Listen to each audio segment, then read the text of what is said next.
Everyone and welcome back to my YouTube channel. और आज हम स्टार्ट कर रहे हैं आर्टिकल 105 ऑफ इंडियन कॉन्स्टिट्यूशन। 105 में क्या बता रखा है? Privileges of members of parliament. क्या इम्यूनिटीज है, क्या प्रिविलेजेस जो मेंबर ऑफ पार्लियामेंट को दी हुई है हमारी इंडियन कॉन्स्टिट्यूशन में। तो इसके चार क्लॉज है, चारों वन बाय वन पढ़ते हैं। The first privilege and immunity provided to the member of parliament is freedom of speech. अब आप कहेंगे कि हमारे पास, हर इंडियन सिटीजन के पास राइट टू फ्रीडम के आर्टिकल 19 में दे रखा है freedom of speech, but member of parliament की फ्रीडम ऑफ स्पीच बहुत बहुत बहुत ज़्यादा अच्छे लेवल की होती है, क्योंकि ये अपना ओपिनियन प्रेजेंट करते हैं हमेशा पार्लियामेंट में। तो इसमें रिस्ट्रिक्टेड नहीं होते ये किसी को ऐसी चीज़ें बोलने के लिए कि जिससे उनका फ्रीडम ऑफ स्पीच हर्ट हो जाए, ठीक है। तो इनको काफ़ी अच्छी फ्रीडम ऑफ स्पीच मिली होती है, काफ़ी अच्छे लेवल के, जिसमें ये अपने आप को अच्छे से अपने ओपिनियन को प्रेजेंट करते हैं पार्लियामेंट के अंदर, ठीक है। दूसरा क्लॉज क्या कहता है? No one can proceed against MP. अब देखो इसमें बात हुई है, जैसे हमने किसी के बारे में कुछ गलत बोल दिया, ठीक है, और फिर वो जाके कोर्ट में बोलता है कि इसने अपने फ्रीडम ऑफ स्पीच का यूज़ करके मेरे बारे में गलत बोला है और मैं इसके अगेंस्ट प्रोसीडिंग करना चाहता हूँ। सिविलियंस में ये चलता है, but if I am a member of parliament and I have a opinion, a strong opinion on to something, ठीक है, और मैंने ये बोला, तो मेरे इस ओपिनियन, और ये डेरोगेटरी ओपिनियन है, इसके अगेंस्ट कोर्ट प्रोसीडिंग हो सकती है, but if I am a member of parliament, कोई भी मेरे अगेंस्ट कोर्ट प्रोसीडिंग नहीं कर सकता, क्योंकि ये चीज़ मैंने पार्लियामेंट के अंदर बोली और मैंने बस अपना ओपिनियन प्रेजेंट किया है सब लोगों के आगे, ठीक है। तो कोई भी एमपी, जो कोई भी मेंबर ऑफ पार्लियामेंट है, वो कोर्ट की प्रोसीडिंग में नहीं जा सकता, उसके अगेंस्ट कोई भी कोर्ट प्रोसीडिंग नहीं हो सकती, क्योंकि उसने या तो अपना व्यू रिप्रेजेंट किया है, या फिर उसने अपनी फ्रीडम ऑफ स्पीच को एक्सरसाइज कर लिया है, या फिर उसने कोई वोट दे दिया है। इसके बेस पे किसी भी एमपी के अगेंस्ट उसको कोर्ट नहीं ले जाया जाता है, ना ही उसकी कोई कोर्ट प्रोसीडिंग स्टार्ट होती है, ठीक है। वो अपना ओपिनियन फ्री विल के साथ, फुल्ली अच्छे से फ्रीडम के साथ दे सकता है। इसके बाद बात आती है, no MP is liable for the report to publish in parliament.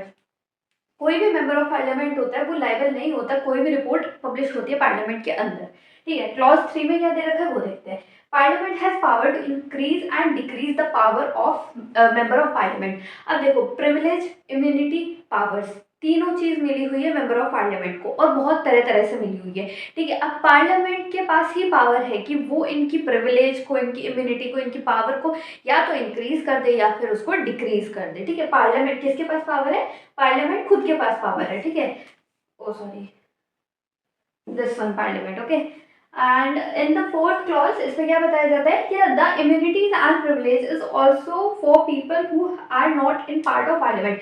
अब ये जो इम्यूनिटी और प्रिविलेज दे रखी है आर्टिकल 105 ऑफ इंडियन कॉन्स्टिट्यूशन में, इसमें ये बोला गया है कि ये पावर प्रिविलेज सिर्फ इन लोगों तक ही सीमित नहीं है जो मेंबर ऑफ पार्लियामेंट है, बल्कि अगर किसी इंसान को, जैसे फॉर एग्जाम्पल कोई ऐसे इंसान है जिसको कॉन्स्टिट्यूशन ने बोल रखा है कि तुम पार्ट नहीं हो पार्लियामेंट का, तुम मेंबर नहीं हो पार्लियामेंट के, बट तुम एक पार्ट हो पार्लियामेंट की, ठीक है, तो उस इंसान तक भी ये जो पावर और प्रिविलेज है वो एक्सटेंड होगा, उसको भी ये सारी पावर, प्रिविलेज, इम्यूनिटी सारी प्रोवाइड होगी, चाहे वो मेंबर ऑफ पार्लियामेंट भले ही ना हो, but if he that person is a part of parliament with the constitutional provisions, then he would enjoy all the immunities and powers given under article 105 of Indian constitution, ठीक है। ये सारी privilege की बात हो गई। अब 106 आर्टिकल की तरफ चलते हैं।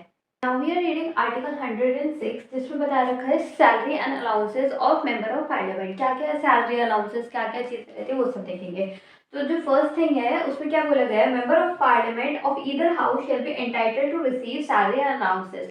हर कोई मेंबर जो पार्लियामेंट का मेंबर है, हर कोई इंसान जो कि पार्लियामेंट का मेंबर है, चाहे वो राज्यसभा का हो, चाहे वो लोकसभा का हो, या फिर वो मेंबर ऑफ पार्लियामेंट हो, ठीक है, वो एंटाइटल है to receive salary and allowances as may be from time to time determined by the parliament. इसका मतलब क्या है टाइम टू टाइम डिटरमाइंड की? मतलब जो पार्लियामेंट है, एक तो सबसे पहली बात आती है, हर कोई मेंबर ऑफ पार्लियामेंट है वो एंटाइटल है सैलरी एंड अलाउंसेस का, कोई भी हाउस का। दूसरी बात आती है कि ये जो इंसान है, इसकी जो सैलरी अलाउंसेस का डिसीजन होगा, जो भी होगा, वो कौन लेगा?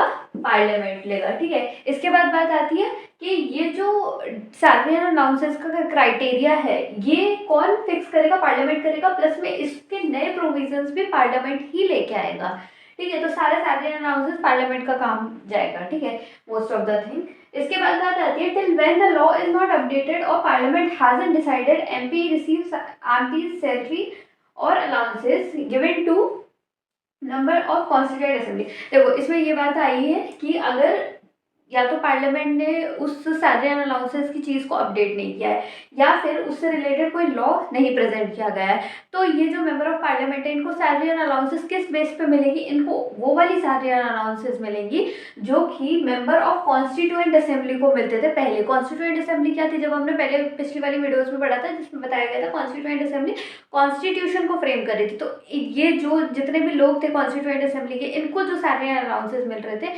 वो अब मेंबर ऑफ पार्लियामेंट को मिलेंगे। ठीक है, तो बात क्या क्या है, एक तो कौन डिटरमाइन करेगा? पार्लियामेंट करेगा। हर हर जो इंसान है जो कि मेंबर ऑफ पार्लियामेंट है उसको मिलेगा, और इससे रिलेटेड नए प्रोविजन पार्लियामेंट ही बनाएगा। और अगर इनके पास कोई प्रोविजन है नहीं या फिर इनसे कोई लॉ बनाया नहीं गया है तो फिर कॉन्स्टिट्यूएंट असेंबली के मेंबर्स को जो सैलरी एंड अलाउंसेस मिलते थे वो ही मेंबर ऑफ पार्लियामेंट को मिलेंगे। आर्टिकल 106 में यही है। आर्टिकल 107 देखते हैं।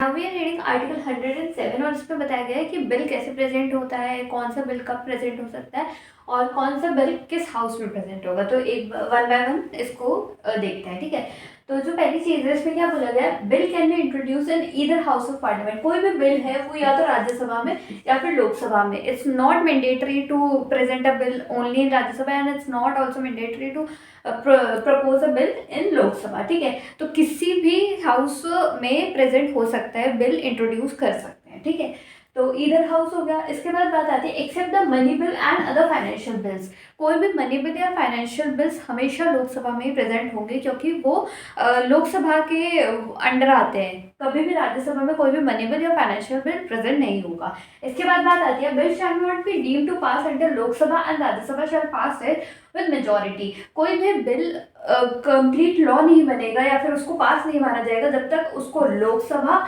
और राज्यसभा मेजॉरिटी के साथ पास नहीं कर देते। इसके बाद इसमें एक एक्सेप्शन आती है, दो एक्सेप्शन है जिसमें मनी बिल आता है। मनी बिल अभी मैंने बताया कि सिर्फ लोकसभा में प्रेजेंट होता है, तो जो लोकसभा है उसकी ही मेजॉरिटी चाहिए मनी बिल पे, राज्यसभा की मेजॉरिटी नहीं चाहिए।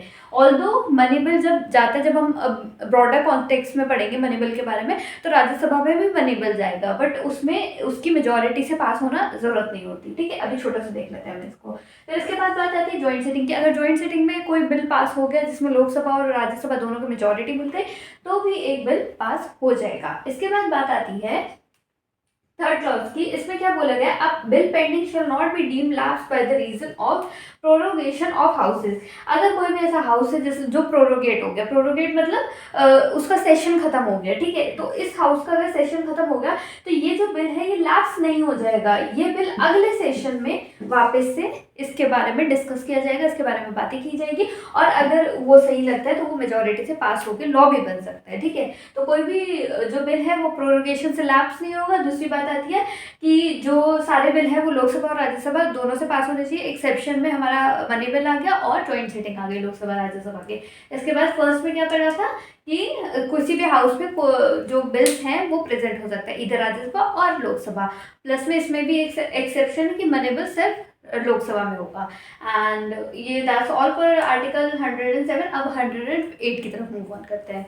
We are reading article 108 of Indian constitution और इसमें बोला गया है कि a bill is pending in Rajya Sabha not pass by Lok Sabha. अगर कोई बिल है जो पेंडिंग है राज्यसभा में और उसको लोकसभा ने पास नहीं किया तो जो बिल है वो लैप्स नहीं होगा क्योंकि लोकसभा डिसॉल्व हो जाती है। ठीक है, राज्यसभा में बिल पेंडिंग है तो बात आती है अगर राज्यसभा में पेंडिंग है, ठीक है, और लोकसभा में पास नहीं हुआ तो अगर लोकसभा डिसॉल्व हो जाती है तो ये जो बिल है वो ये नहीं है कि वो लैप्स हो जाएगा, बल्कि जब अगली नई लोकसभा का पूरा बनेगा, जो भी आएगी गवर्नमेंट, ठीक है, तो उसके हिसाब से ये उसके बाद ये बिल इस लोकसभा नई लोकसभा को दिखाया जाएगा और आगे इस पे डिस्कशन होगी और इसका प्रोसीजर होगा जो भी होगा। ठीक है, इसके बाद बात आती है क्लॉज 5 में। सॉरी, ये आर्टिकल 107 ही है और हमने 1 2 3 क्लॉज पढ़ लिए थे और फोर्थ और फिफ्थ क्लॉज था तो वो देखना था। I am really sorry for that.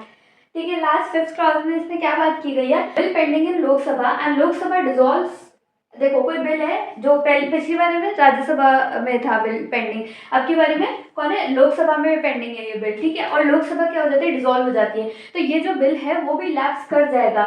But इसमें एक एक्सेप्शन आता है, देखो राज्यसभा में कोई बिल आया और उसमें पेंडिंग है और लोकसभा डिसॉल्व हो जाती है, तो नई लोकसभा का वेट किया जाएगा और ये बिल को मान लिया जाएगा, ठीक है, उसको लॉ भी बन सकता है अगर वो वोट से पास हो जाता है, मेजोरिटी से पास हो जाता है। पर अगर कोई बिल लोकसभा में है और फिर वो लोकसभा जो है वो डिसॉल्व हो जाती है, तो वो राज्यसभा में नहीं जाएगा, वो बिल वहीं पे ही लैप्स हो जाएगा। इसके बाद तीसरी बात क्या आती है, इसी लोकसभा के एक्सेप्शन में अगर प्रेसिडेंट, ऐसा कोई बिल है जो बहुत ही इंपॉर्टेंट है, बहुत ही सही है और उसको लाना चाहिए, तो प्रेसिडेंट जो है वो क्या करेगा, लोकसभा के डिसोल्यूशन में ही जॉइंट सिटिंग के लिए कॉल करेगा, जिसमें राज्यसभा और लोकसभा दोनों साथ में प्रेजेंट होंगे और इस बिल पे डिस्कशन भी होगा और इस बिल को एज अ लॉ भी प्रोसीड किया जा सकता है।